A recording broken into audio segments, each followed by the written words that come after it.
Esto es amor de verdad, nadie lo puede dudar. Step up to craft beer. Taino Light Lager has a crisp, refreshing Caribbean-style flavor. Boricua Craft Ale, full-bodied flavor for the true beer drinker. Stop drinking beer water. Taino Craft Light Lager and Boricua Strong Craft Ale. Feel the rhythm and come up to craft beer.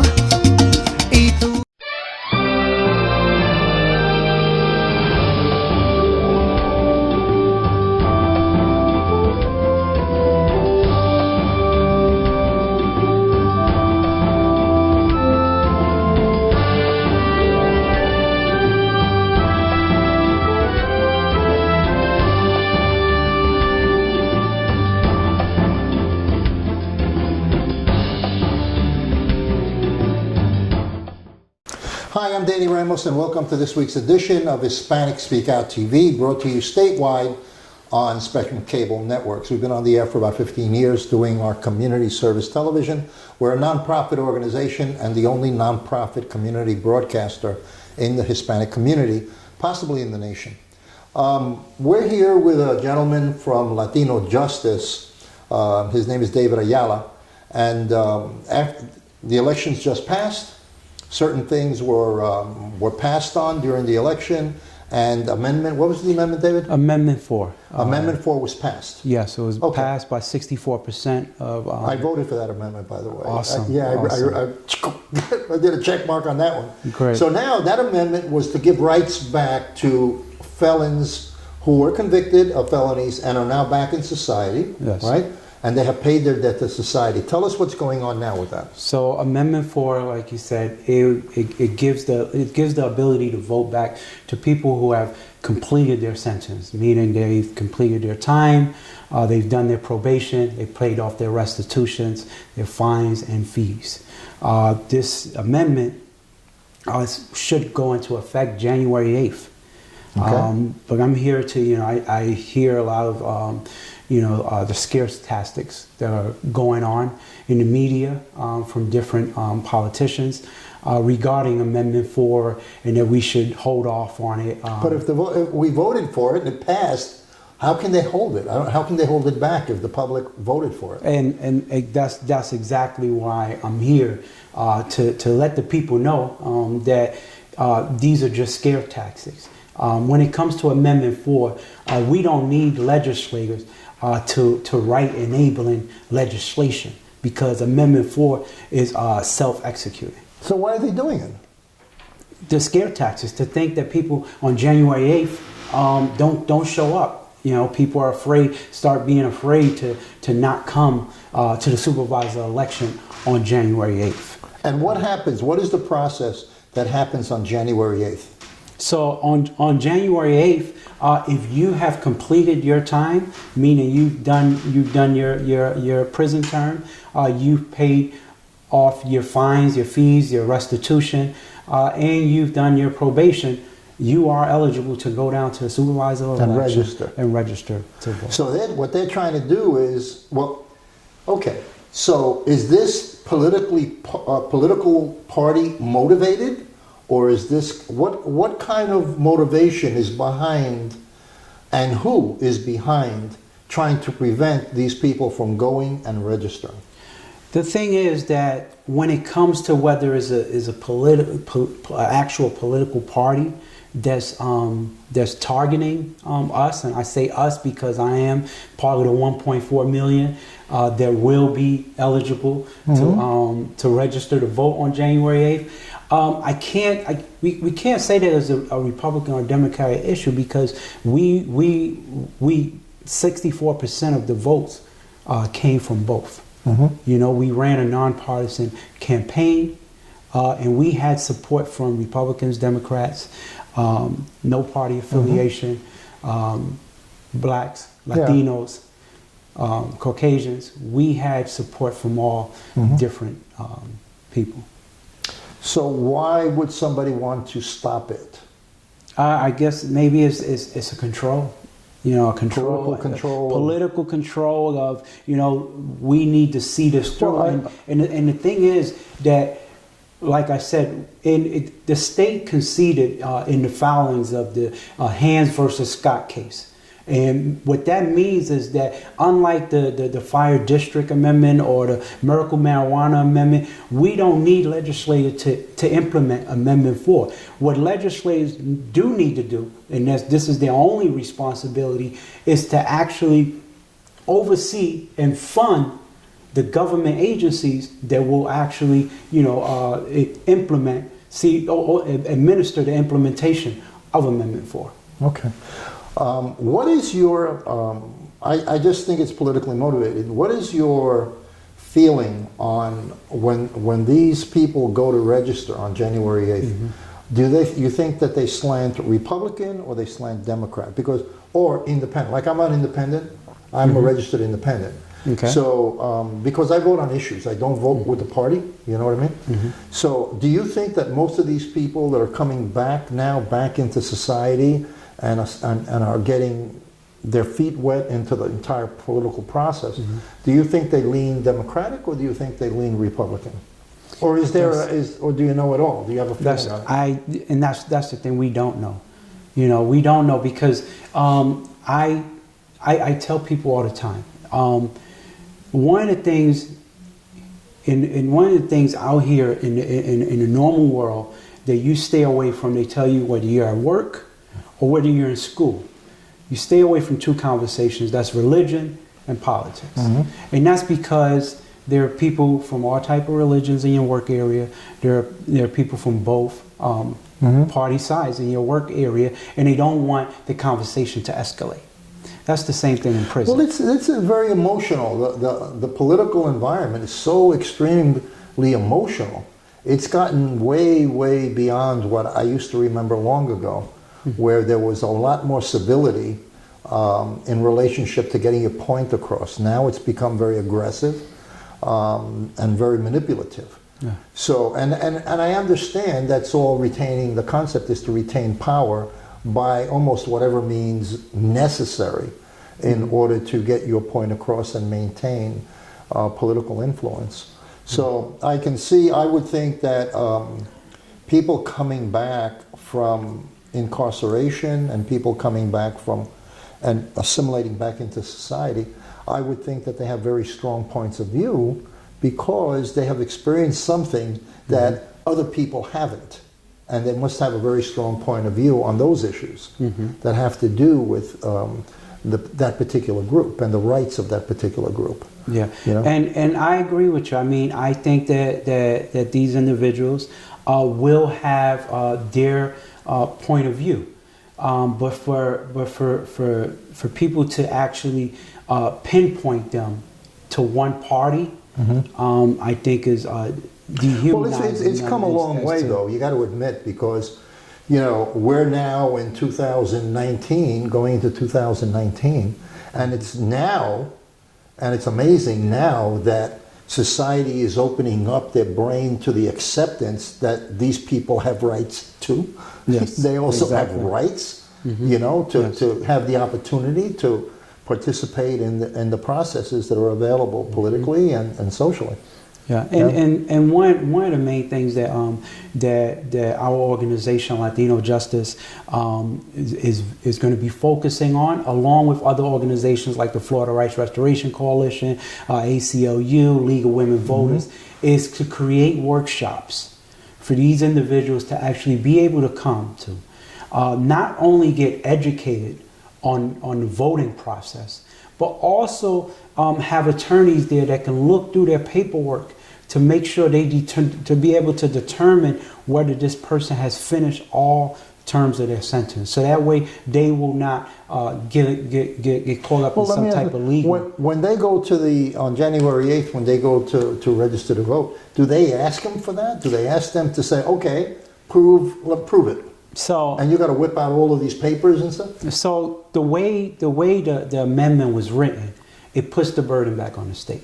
It's not on us to prove to the state that we have completed mm-hmm. all of our terms. However, on the application, mm-hmm. when you register to vote, question number 2 asks you, have you been convicted of a felony And if so, have your voting rights been restored? And there's legal, there's legal complications with regards to whether you answer that question, properly or not. I mean, now if you've completed all terms of your sentence, then you can check that off and register to vote. You know what I mean? But if you have not completed and you check that off, you may get charged later on. So that's why we're doing these workshops. So that way people are going in to the supervisor of election with educated and they know that they've completed all terms of their sentence. Who looks, let's say you check off the box, right? Mm-hmm. Okay, I've completed. Who looks at that to verify that process? Who looks at it? Is it the Office for Voter Registration looks at it? Who makes that investigation? And that's what legislature needs to be focused on. Not focus on delaying the process, but focusing on how are we going to make sure this is properly administered. When a person completes their paperwork, don't they get a letter saying that they've completed everything that's required? The only letter you get is from the probation saying you've completed your probation, but you can still have fines and fees attached to your sentence. Okay. So and those fines and fees are part of the approval process that you have to get. Yes. You know what I mean? And let me be clear, their fines are connected to your sentence. There are some fees that you may have to pay that are not connected to your sentence. If those fees are not connected to your sentence, then you're eligible to register to vote. And these are some of the things that we'll be looking at the workshops. Okay. And what about things like if you owe something on a parking ticket? Does that become part of it? Does it become part of your history? That's not part of your sentence. That's not part of the sentence? That's not part of your sentence. So that's okay? Yes, that's okay. That's okay. All right, so this is all going to start January 8th? January 8th. How is the new governor looking at this? I mean, is he on board? Or is he, backpedaling on it? So he has always been, he has always opposed it, been against it. He did come out and say that we need to slow walk this and wait to legislative session. But the thing about it, what I was explaining earlier, we don't need a legislator to write an enabling legislation. Right. You know what I mean? So it's self-executing and it goes into the Constitution on January 8th. Well, I look forward to going to supervisor of election to register to vote. Okay. And while we're confident in the language of Amendment 4, we're also... Are you going to be doing that? Oh, yes. On January 8th? On January 8th, I will be at the supervisor of election. Can I send someone with a camera with you? Come on down. Tell me and we'll hook someone up to go with you and tape your experience. Now, I don't know if they're going to let the camera in there. We're going to have to find out. They may not let the camera in. They'll let you... the camera can go all the way in up into the door. Okay, well, we want to do that. And that's another thing we're setting up. We do have other returning citizens, such as Neil Volz, Desmond Meade, and that will be going to the supervisor of election with media. Okay. And we're prepared. Well, I want to be there. I want to be there. And we do have a team of attorneys if we do get any I want to be there. I'm going to be there with you, okay? Okay. All right, we just ran out of time. All right. We're going to interview someone very interesting from the teaching profession because she has some really hot news to give you. We're going to take a little break and then we'll be right back. Thank you, David. All and we'll see you January 8th, all right? Yes. Okay. Awesome. Okay. I'll see you then. Yeah. Esto es amor de verdad, nadie lo puede dudar. Step up to craft beer. Taino Light Lager has a crisp, refreshing Caribbean-style flavor. Boricua Craft Ale, full-bodied flavor for the true beer drinker. Stop drinking beer water. Taino Craft Light Lager and Boricua Strong Craft Ale. Feel the rhythm and come up to craft beer. Hi, This is Danny Ramos, and welcome to Hispanic Speak Out. We just did a show with David Ayala on, we talked about the amendments having to do with convicted felons and being able to vote, which there's a little pushback on. Now we're meeting with someone who is very, very experienced in the Board of Education, the field of education in Central Florida, Diana Moore. And Diana, we just had a very convulsive, competitive election in the state of Florida with recounts, with all kinds of things going on. Obviously, education is greatly affected every time you have a new governor. He sets the pattern with new people get thrown out, new people come in. So what can we expect from the people that the governor is bringing in? Well, we had a surprise yesterday, and we had a surprise last week that is really not giving a lot of people a lot of hope, but we might be able to change that. So let's talk about what's happening. The Education Committee has been is being chaired by a representative out of Claremont named Jennifer Sullivan. She is in her second term, has been homeschooled her whole life. And so they have put her in charge of the Education Committee regarding public education for the whole state of Florida. So that was our governor-elect's decision on the Education Committee. Okay, so let me ask you this. What problem do you have with that? Well, so that if you have not walked into a public school your whole life and you have been schooled at home, to be put in charge of an entity that you have no background in is the first concern. And we have a teacher who was elected in House District 50, Renee Placencia, who would have been a great choice. He's a Republican. Our governor-elect is a Republican. So we're kind of wondering about that decision. And then yesterday, the former Speaker of the House, a Republican, whose wife owns a charter school, was just named Education Commissioner. So these first two decisions are a little concerning. Education Commissioner covers what? Domain? All of the state of Florida, okay, regarding the Department of Ed. So she's leaving her charter school, and this is a full-time job, or is this like Jennifer Sullivan is chairing as the representative of the Education Committee. Okay. Richard Corcoran was the Speaker of the House, and he is now going to be the Education Commissioner. That's going to be his job full-time. Okay. So he is a big proponent of charter schools. Okay. So we have a homeschooled person and a charter school person getting ready to be over the public school situation. What are you expecting out of that mentality? Well, because obviously they both have the same approach. yes. And it's very, very different from an unexposed, what you're saying, Okay. is that they're totally or massively unexposed to the school system, Right. a public school system. So you're saying there's a major weakness in their ability to lead and accept? No, I don't know about their ability to lead. Obviously, the Speaker of the House was a leader. It's what's driving the behind-the-scenes decisions that are getting ready to be made. As we all know, the state legislators go up to their committee meetings prior to the session starting. And a lot of the bills that they write are heard in those committee meetings, and then they basically roll them out when the session opens up. And there's a lot of backdoor deals that are made on a lot of these pieces of legislation.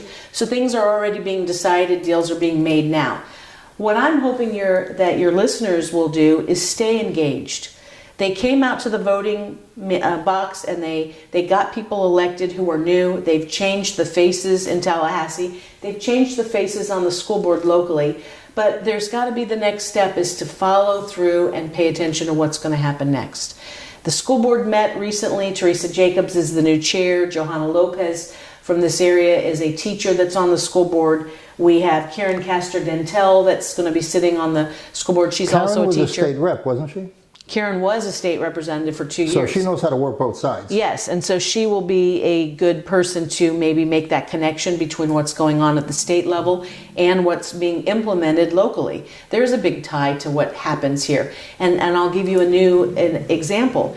There is a commission that's meeting after the situation in Parkland to discuss the safety in a lot of our public schools. And there are a lot of sheriffs sitting on that commission and some parents from some of those students. They want teachers to carry guns. Okay. How do you feel about that? That's a great topic. Okay. So how do you feel about that? I think I would retire if they asked me to carry a gun. I mean, that is not my specialty. I think we do a disservice to our law enforcement folks who are trained specifically. You want to know something? I took Yeah. you on an exit, you know, because Okay. you were talking, but I couldn't resist because that is a major, major issue. Okay. Do you want to go down there and talk about that, or you want to go back to talk about? That's a good point, because let's talk about the connection between local decisions and state decisions. Right now, it is up to each individual school board to decide if they want the Guardian Act to be implemented. Lake County has included it. Define that. Define Guardian Act. The Guardian Act is to where teachers will carry guns at school. Okay. Right now, the rule is there are no guns on school. Only a law enforcement officer has a gun on a campus. And so by allowing the choice, teachers would be able to carry guns and I guess would be called upon to use them. But we just had a situation where the one school resource officer with a gun on the Parkland campus did not pull his gun or go towards the shooter. He was a 30-year veteran. So now we're expecting Okay. a teacher to do the same. Let's back up a little Okay. bit. Okay. You said that he backed out. What? Tell me more about it. Tell me more about that. About what situation. happened? Yes. This high school has a school resource officer. He had been there for a very long time. And when the student got out of an Uber and entered the campus, there are campus monitors that notice this student going into a building. He did not call a code red or shut down the school or, notify everybody because he wasn't sure what to do. So he told several people. There was this chain of communication, radios. And then when the school resource officer got the information, he called to the Broward Sheriff Department and asked them to block traffic because he didn't know if this was going to be a shooter from up above, shooting Right. on the Okay. campus. And so he has been given a lot of information. In fact, he's being sued because he didn't take out his gun and try and stop that shooter. Okay. And so in the first so many minutes, this former student who's 19 who entered the campus, shot 17 students, teachers and students. And they're going and reviewing this whole process and how can we make it better. So to come back, here's a school resource officer who didn't draw his gun to go towards the shooter to stop him. And we're asking now educators who go to school to educate children to now carry guns and possibly do that. Mm-hmm. Did that resource officer have the opportunity to go in? Yes. Okay, so They have all of this on video, and they put together a whole segment Is that where they video took. available to Yes, public media? it's on the Okay. public channel, Okay. Florida channel, and they took cell phone 911 calls and they put it all together second by Okay. second to follow what Okay. happened. Okay. And they're using So, that information to make some recommendations. Is there an official position by teachers Yes. on this? And We- what is that position? That we do not want to carry guns. Okay. That is not what our training is. Okay, That is not and why I we understand went to that. school. Is there an option to offer teachers if they want to do it or be trained to do it? So that comes back to, Or teachers that have training? so that comes back to the original way that it was proposed, which was each school board could vote on that. And so Lake County made it an option.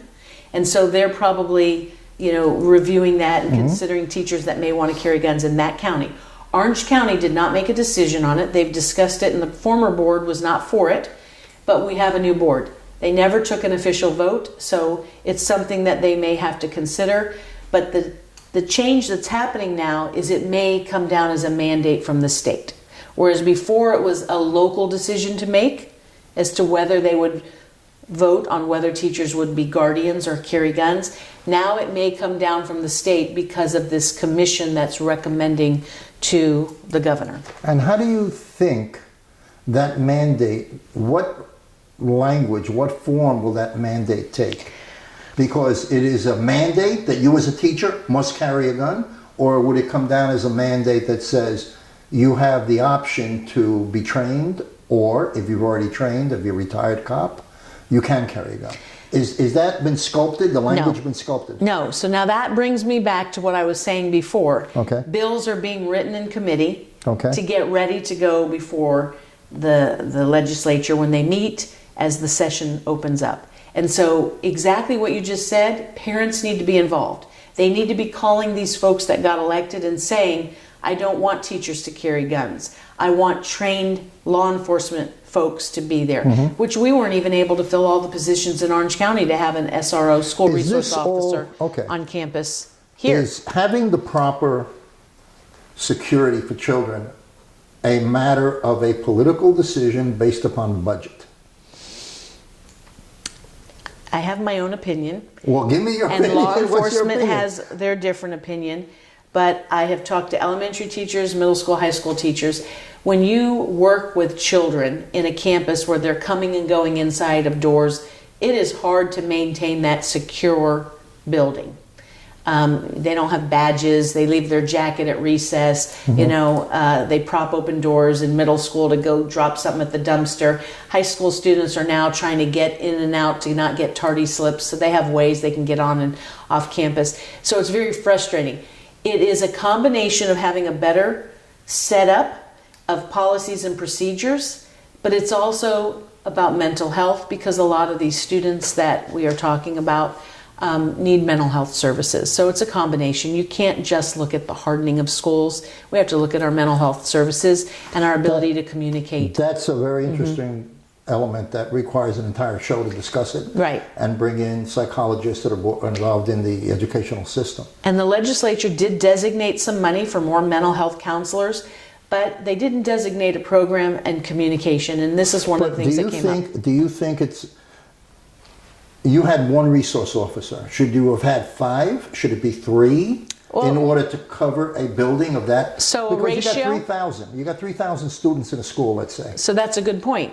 1 officer to 3,000, but now they've said 1 per school, and one school might have 600, another is 3,000. Should it be a ratio of 1 per I so would many? think that it would be a ratio. Right. Plus, you also have to look at the school. There are a lot of open campuses in Florida. It's very hard to maintain security with an open campus that looks like a college campus. And a lot of the newer schools are being built like we have up north. They're closed in, there's 2 or 3 entrances, and everything's inside hallways. Those are easier to maintain than these open campuses where students are traveling from building to building. So they have a lot of that information that they're looking at. The point is that we have to learn from the tragedy that happened, and we need input from people who work in the schools as well as law enforcement.